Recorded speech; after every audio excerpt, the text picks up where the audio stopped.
Squeeze gang, you already know the vibes, man. Back again. Yeah. We got DisneyWorld RICO inside the largest crew takedown in Florida history. Before we start the video, like the video, leave a comment, request. Yeah. Tell somebody to subscribe, man. Yeah, man. Tell somebody. Yo. Send this to one of your friends. Send it to your friends. Be like, yo, subscribe to the gang. Below. Like the video. Click the links in the description. Let's start this. Yo, we ain't never been to Disney and shit ain't sweet, but people think about Disney when they talk about Florida. When we think of Orlando, we think of Disney World, we think of Orlando Magic. Why everybody get that concept of Disney and all that? I don't know. I guess that's just how they see it from the outside.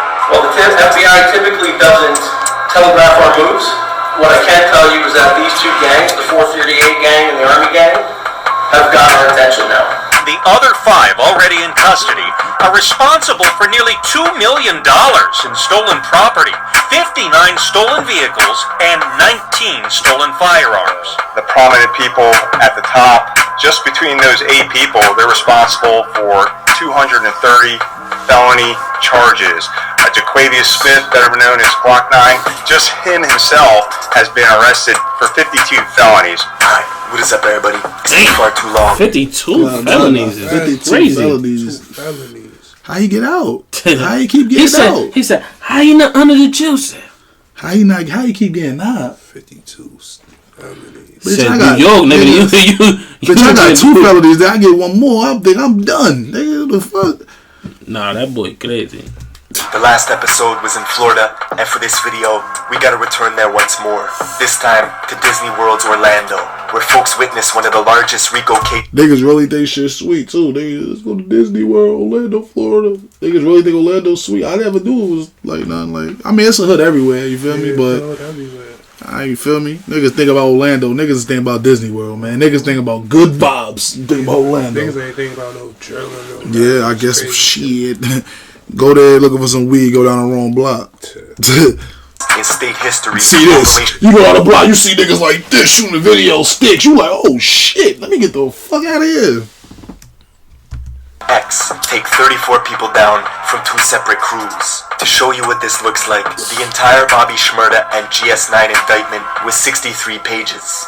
This RICO case in Florida is 700 pages long. The Fed stalking people at concerts and putting informants in place to make controlled phone calls. One side, AFNF, or the Army Gang, is led by the popular rapper Glokknine. The face of the other side, 438, is well-known rapper Hotboii. Both of them were good friends coming up in the industry together till it all went left, escalating into this year-long war that came crashing down quick, with folks hanging. So them niggas ain't even been beefing their whole life. They started beefing on some industry shit. In 1 year, them niggas turned it up and called it RICO.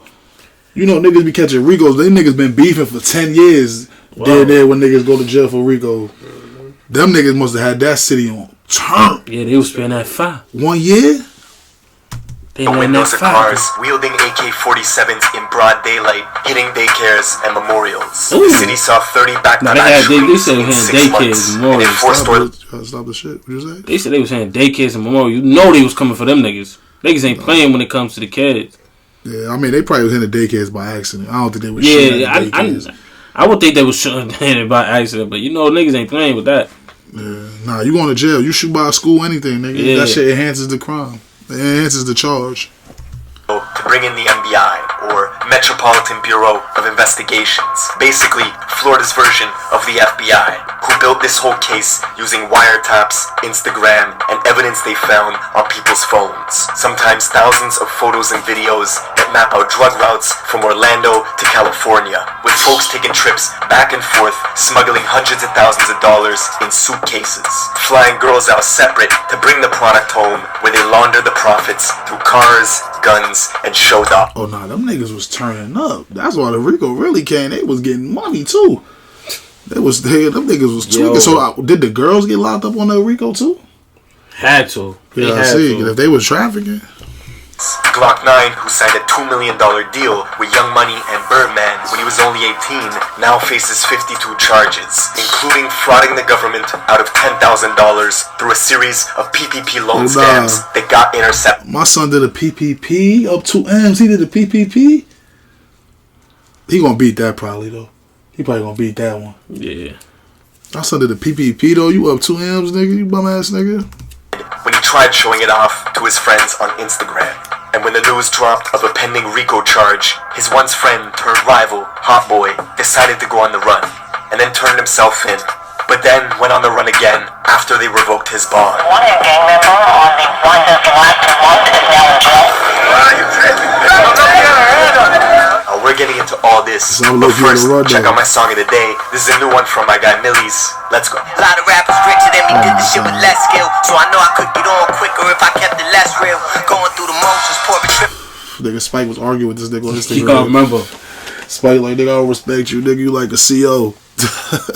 Shot of something. Used to bag up in my mama's bathroom with the water running. With Joe Wilson in the lobby, I would post up like I'm drumming. Homicide was at my door with subpoenas getting summoned. Me and Dottie in that central busting moves out with Stone. Over exit 36 like the houses in a brick. Hi.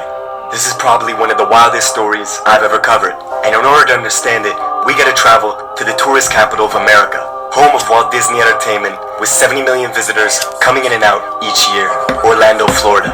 But there's a part of the city they don't show, the infamous ghettos of West Orlando. Backcountry roads, dry industrial land with scattered housing complexes and homes. It may not look like much, but it got so bad in the 80s and 90s, they gave it the nickname Orlando. It's a war going on in Orlando, and I'm not saying like a big war, it's just a war amongst ourselves and all this killings. But 3 artists from there were making a way out. Glokknine, Hotboii, and Pootie, each from a different neighborhood with a unique Florida sound. And where most cities have problems when 3 artists are coming up, these 3 were helping each other, sharing blog connections on WorldStar and Say Cheese TV, making songs together. We always like tied in, bro. Like we were like brothers. We sleep with these jits, like every day be around these same jits. I don't know shit. You know what be happening? Niggas start getting envious and shit. One nigga probably doing better. Cause how they start beefing? Like niggas be, if all 3 of y'all rapping, y'all was cool, somebody probably started hating. You feel me? It always be that nigga. Somebody be hating low key or some whack shit, my nigga. Y'all all rising. Y'all was coming up together. Yeah. They could have been lit. All 3 of them niggas would have been lit. You feel me? Hotboii just super lit. Now Glokknine keep going to jail.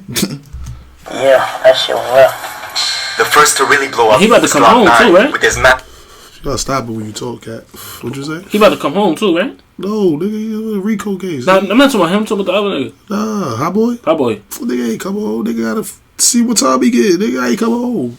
Yeah. Nobody come. That shit ain't no. Like Nigga ain't coming home, man. Niggas always saying. Song called 10%, getting 35 million views this summer of 2018. He had such a raw talent and energy that 2 months later, Birdman and Young Money would sign him to a $2 million deal. It inspired his friends Hotboii and Pootie to take music more serious. But Glokknine was unpredictable. He was wild. You tell him there's rules, he was breaking them. You have been in jail more than 10 times? Yeah. You're 18 right now? Yeah. You've been in jail 12 times? Yeah. Arrested for everything from possession of burglary tools to guns, he went from stealing cars in GTA at 11 to snatching real cars at 13. Niggas that went from stealing cars at GTA at 11, turned 13, so nigga, I'm taking these shits. I'm jumping in there. I hope he wasn't pulling niggas out like GTA. Little ugly little nigga too. Imagine pull up to your car, try to pull you out. Little monkey looking little nigga. For signing this $2 million deal with Birdman, Glokknine was getting picked up twice a year and beating every case thanks to Young Money's private lawyers. He even bragged through text messages about being out on 4 separate bonds at once thanks to his defense attorney.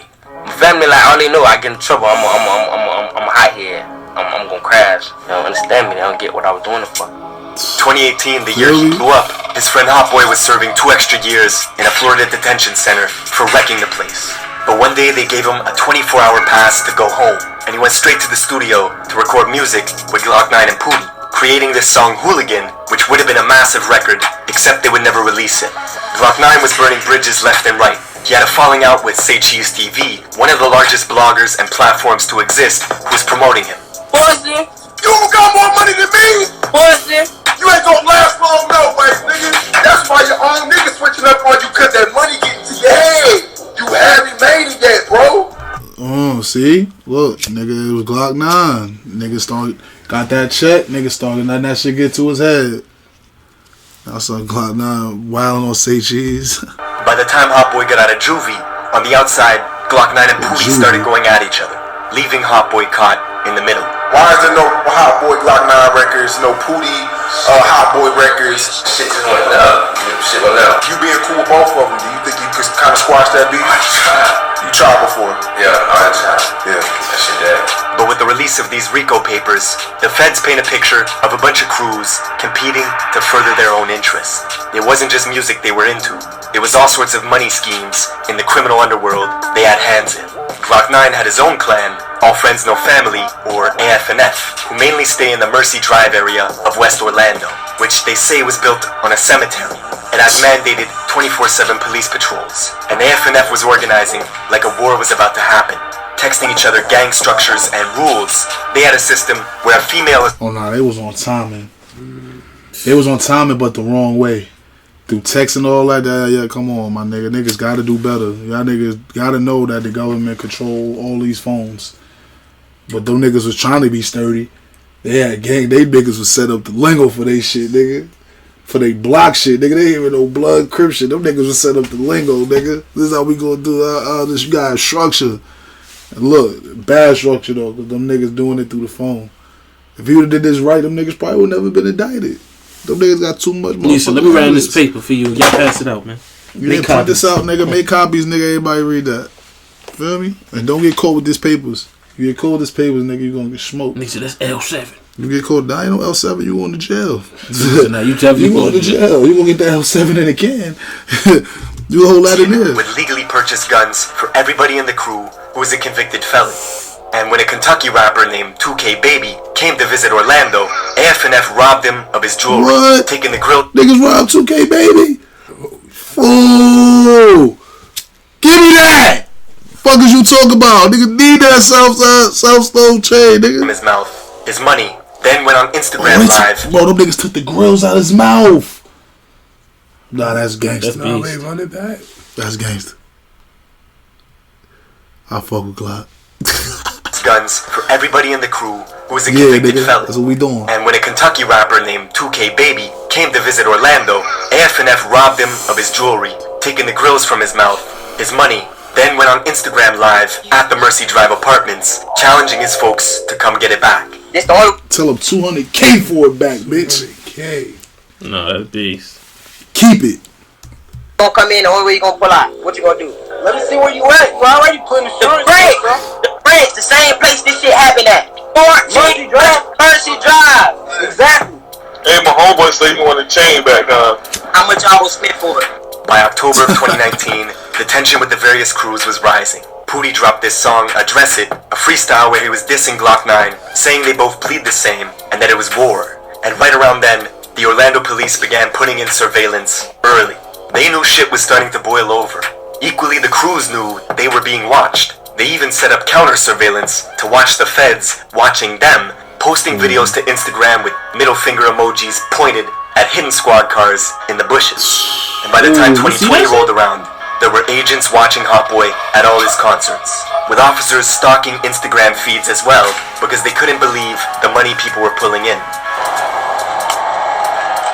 Hotboii, of course, had a real rap career, making legitimate music money, but the feds were watching him make plays on his cell phone, texting people for t-shirts, which was a code word for 100 pounds of coke that was to be broken up and resold. What? That's what Hotboii booked for? You say he coming home. Hell bro, no, the feds be dragging shit though, man. They think they... Bro, them niggas hate you say anything, man. But nah, that's all the way in the Fed lingo. A shirt is definitely a brick. I done heard that 100 times when niggas in jail. Cause stupid niggas always saying that shit. Y'all need a t-shirt. Like, why the fuck do niggas be saying that shit? The feds know what that mean. I heard niggas in the feds tell me that. That's what that mean. That's how I know what that mean. The feds been know what that mean, nigga. And that's in New York, so they know what that mean out there. It's the same shit. My son got a kilo, nigga. He in charge for a kilo. He's sick right now. He got the rap money. They saying using the rap money to fund the hood. That's basically what they saying. That's why he leading the RICO. That's why rappers be tight, bro. Niggas ain't even the leader of the game, but you got the most money, nigga, so guess what? Yeah, you the leader, nigga. See, these wiretaps didn't only reveal what the rappers and crews were doing, it went all the way to the source of supply for the gangs in the city. Specifically, Hotboii's 438 gang from the Silver Star, Pine Hills area of West Orlando. As the feds wiretapped the most prominent narco trafficker in the city who's doing business with them. an Orlando kingpin who bi-weekly was smuggling bulk US currency to the tune of 200 grand in suitcases and using girls as mules to fly that product back from Cali and resell in Orlando. The feds intercepted texts where they were telling each other to save these messages as a reminder, because they were about to be millionaires. But with the feds monitoring warehouses, dodging lookouts left and right, the beef between Glokknine's side and Pootie and Hotboii was really about to escalate a few months later in April, at a house party where Glokknine's best friend would shoot Hotboii's right-hand man, Wolf Luma, killing him. This was Pootie's good friend too. The event brought Hotboii and Pootie much closer. 11 days after, they had a funeral for Wolf Luma, where Hotboii filmed this iconic music video at the service with everybody dressed in all black. Later that same day, they all went back to Pootie's neighborhood to hold a vigil for their friend who was killed. But their rivals AFNF found out. Driving over to the memorial in a small, dark SUV, they began shooting into the crowd that was gathered, hitting Pootie and 3 others, killing a Oh, nah, they was on timing. Nah, they pulled up. They could say, oh, y'all niggas, oh, nah, spin again. Spin again. And they hit Pootie this time, too. And they hit one of the main niggas. Spin again. Nah, they was on time. Football prospect who had just signed with Louisville University.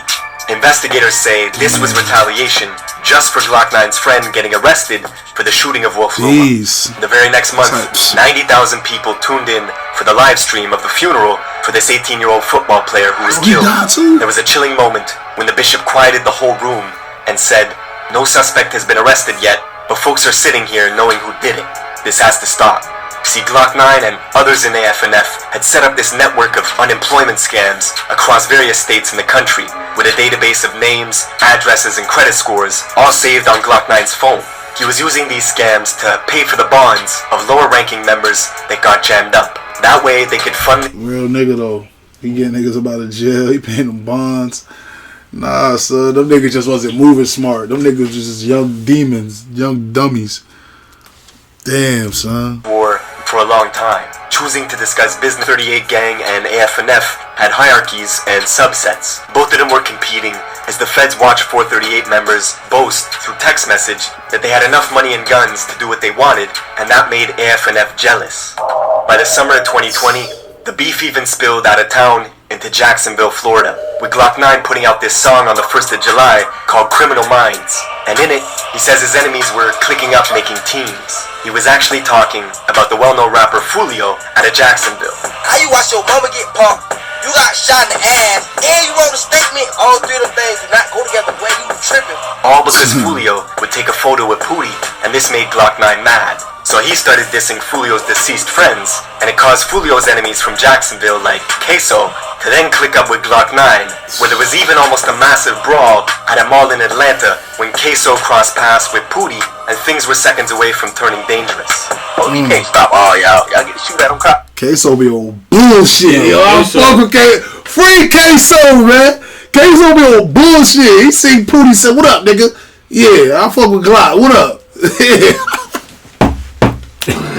Yo, nah, that niggas is, I fuck with them niggas, man. I fuck with Queso. Yo, ass, they running up on niggas' ass in the mall. But back in Orlando, the OPD was concerned there would be a string of shootings very soon, and they were right. 4 days into July, police arrived at a house in West Orlando with reports of gunshots. They found Glokknine's car with dark-tinted windows riddled in bullets, and he had nowhere to be found. Listening in on phone calls, the feds learned of new strategies AFNF was using to avoid police when they were going on missions. They were riding around in rental vehicles with dark tints to see if they would get pulled over frequently in case they had to gun it in a high-speed chase. They were even going to put white boy stickers on vehicles so the police would think it was white people in the car and not try and stop them. 4 days after they found Glokknine's car abandoned with bullet holes in it, one of his friends, who went by the name Baby Joker, was driving around deep in 438 territory looking for rivals to tag. They pulled in at a place where one of Hotboii's good friends stayed at, driving a gray Dodge Challenger, and began firing at folks, with people scattering all over the yard. Hotboii's friend reacted quickly, running inside to grab his Draco, and came back, shooting at Baby Joker in the gray Dodge Challenger, which at this point was stranded in the middle of the road with the driver's hands all shot up, unable to get away. Baby Joker was dead. The craziest part, Hotboii's friend, the guy they were aiming at, was someone they knew since they were kids.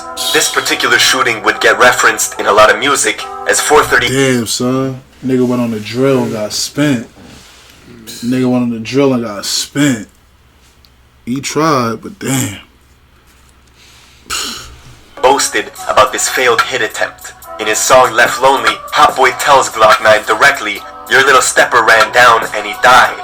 Hotboii was blowing up and doing songs with Lil Baby. He even signed to 100K Management, the same guys who managed King Von and YNW Melly. And there were other artists from the Silver Star 438 region, like Cut 'em Reese, who was getting quite popular, getting song placements in Madden 2K games. He was even one of the rare artists who was able to get Chief Keef to do a music video with him.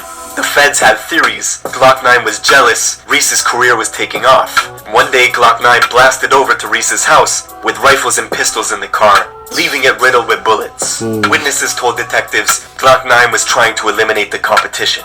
The very next day, that was some bullshit. Nigga, that nigga. Cut him on Reese. Nice, I like that nigga. So he got a song on Madden. That's the only reason I know him. Song fire. What you said his name is? Cut him up Reese. Some shit like that. Nigga said he wanted to be the only rapper in Orlando, nigga. So if you rapping, nigga, it's lit for you. Don't start rapping. That nigga was tough. Glokknine was tough. Nah, he was tough. He was dumb tough. Don't start rapping. You start rapping, firing at you. You start rapping, I'm firing on you. Reese would retaliate back, going with 5 other 438 members to Glock's aunt's house, where he was sleeping at, and they left her house riddled in bullets as well. This particular feud was crazy, as the police I don't like that shoot the house shit up though. That shit is whack. You can hit anybody, somebody, mom, kids. That shit is corny. So I ain't jacking that. But I just fuck with Glokknine because he just a young, reckless little nigga. 5 different attempts where Glokknine tried to take Reese's life in a matter of months, including a time where Reese was filming a music video in his purple Hellcat and was being followed by AF&F members who pulled up next to him in traffic and started shooting.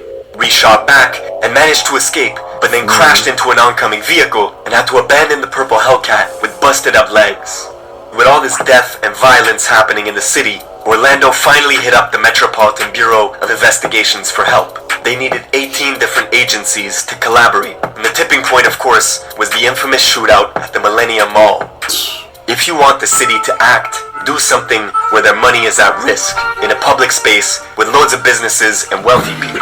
On October 8th of last year, Orlando's luxury mall of Millennia was a scene of chaos as OPD officers responded to a shooting that broke out in the parking lot. It was 3 against 4, Glokknine and 3 others versus 3 438 members. On surveillance video, you see the 438 guys leaving the mall, getting into a white BMW, and then rolling the car slowly, with shooters positioned behind the car doors, firing at Glokknine and his people, who were taking cover behind their own car, with bystanders running everywhere as security rushed to evacuate the mall. And despite a hail of gunfire, nobody actually got hit. But now, the feds were getting more search warrants and surveillance than ever before, confiscating cell phones left and right, where they found people's internet history, how to turn semi-automatic guns into fully automatic guns easily, numerous Google searches on phones, looking up specific shootings that happened in the Central Florida area. Meanwhile, the police were meeting with confidential informants who knew all about the 438 gang, their members, their inner workings, everything. The informants told them of $60,000 hits being placed on people's heads and recommended the police act swiftly because more people were gonna die. And the rest, well, the rest of the story you know now. 34 people from 2 rival crews brought down in Operation X. And before I let you go, people always ask me what beats are in the video. I've listed the fantastic producers in order. Nutty.